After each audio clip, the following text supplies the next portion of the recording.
On WTN, Representative Tim Burchett joining us on Super Talk 99.7. Congressman, as always, thank you for joining us. How is the mood of the House heading into this week under new Speaker Mike Johnson? Were you surprised that he was confirmed so resoundingly?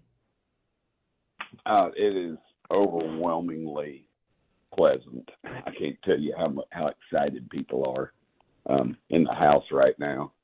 And, I mean, man, it's just, the Republicans are on fire. Well, I got to tell you, because the base loves this guy. Yeah, the base loves Mike Johnson. Well, if I may, Congressman, so when I've been gone a few days. So when I left, I mean, the Republicans, I think the last interview that I did, I forget who it was with, but the description of the Republican Party in the House of Representatives, where, I mean, you had people attacking each other. I mean, it was that bad.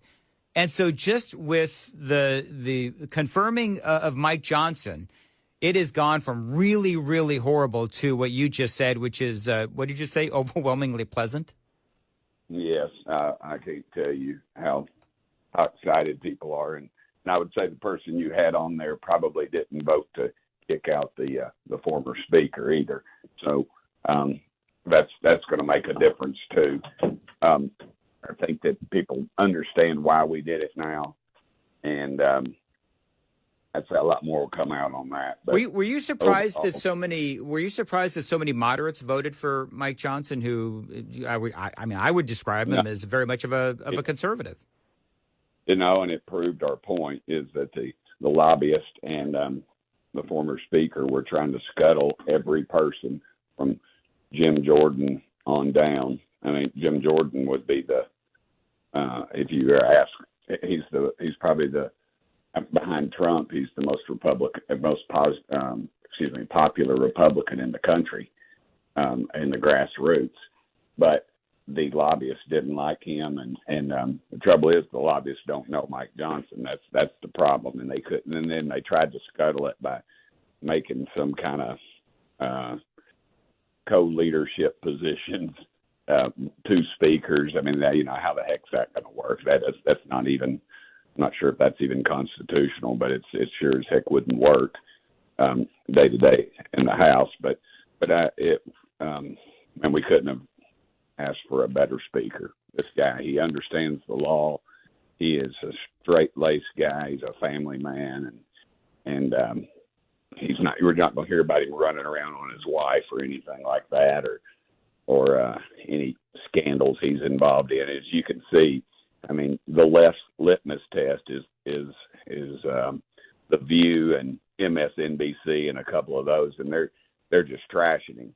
So that ought to tell you right there that we've got a good man in that position, and that stuff does not bother him at all. You know, it's interesting because the House, by the way, Congressman Tim Burchett joining us, the House immediately passed the Energy and Water Appropriations Bill. Biden won't sign it. The Senate won't pass it, of course, because there's a lot of cuts in there. I was explaining that to folks earlier. So now the two chambers are going to have to compromise, I suppose. What's next? I know that there's supposed to be 3 appropriations that are going to be voted on in the House this week. What are those 3, and what do you think the chances are of those being passed in the Senate?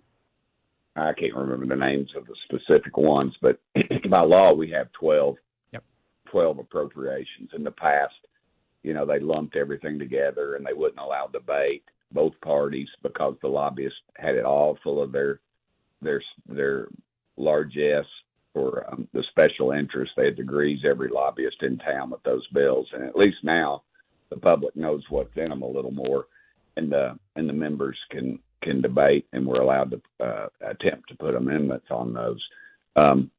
It's just the functions of government is all they are, and there's 12 of them. And but you know, in the past, it wasn't any debate, wasn't any breaking down of bills, and that's one thing that Mike Johnson supports is individual spending bills will be broken down instead of these mass 2,000-page bills where you got to do like Nancy Pelosi says, you got to pass them to know what's in them. So I think it's kind of a new day on Capitol Hill, and that's why you're going to see, like I said, The View and all these other low-life groups are going to be attacking Mike Johnson because they can't control him, and they're at a loss. They're at a complete loss.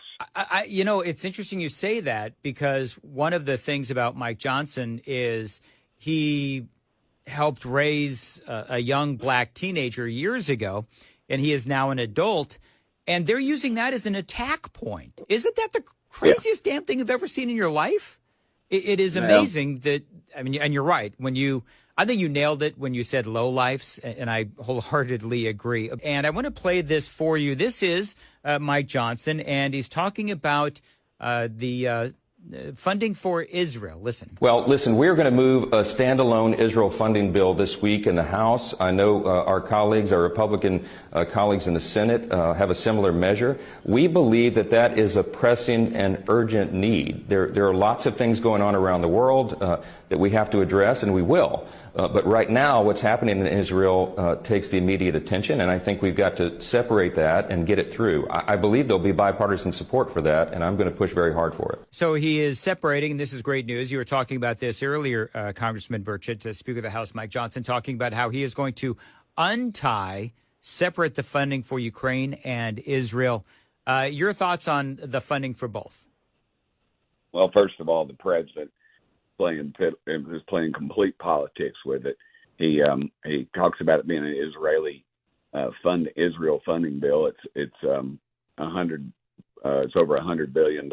Only about 12% of it went to Israel, around 10 to $12 billion, I believe, in the president's proposal.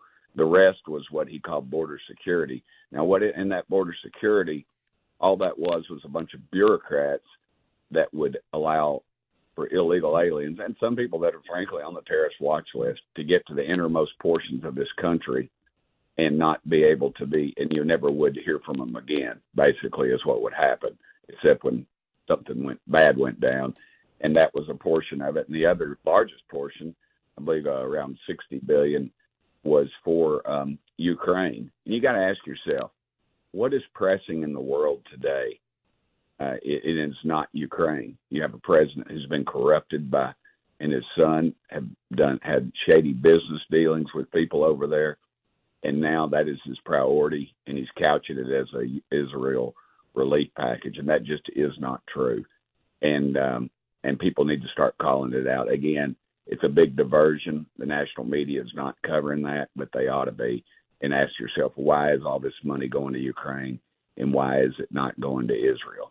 748 Nashville's Morning News. Congressman Tim Burchett joining us. So I'm seeing that the funding package, the aid package for Ukraine, more than likely will pass, although what the Speaker of the House, Johnson, is saying is that he wants to include more accountability for those funds. What do you think about its passage? Do you think it'll pass? Probably. You've got enough moderate Republicans and Democrats that will do that. I won't. I'm not going to fund anymore. We give them $114 billion unchecked dollars, and I haven't voted for a red cent. And I just think it's a very corrupt nation. It's not our war. It's just we're getting into that slippery slope again. There we are. We've spent on money. It's very much like Vietnam, and we're itching for a fight somewhere in this world. And as I like to call them, the war pimps at the Pentagon and in Congress are pushing for every opportunity to get us into a world war. And we need to take a step back and ask ourselves, what's the constitutional reason for us to be in Ukraine? And I submit to you, there isn't one. There is not one. They've never really been an ally of ours as Israel has been. And it's just a very slippery slope of a very crooked nation. One last question here. You have the media covering this breathlessly, so I will ask you about George Santos, a New York State representative, a Republican, wants to expel him for the accusations of fabricating his resume.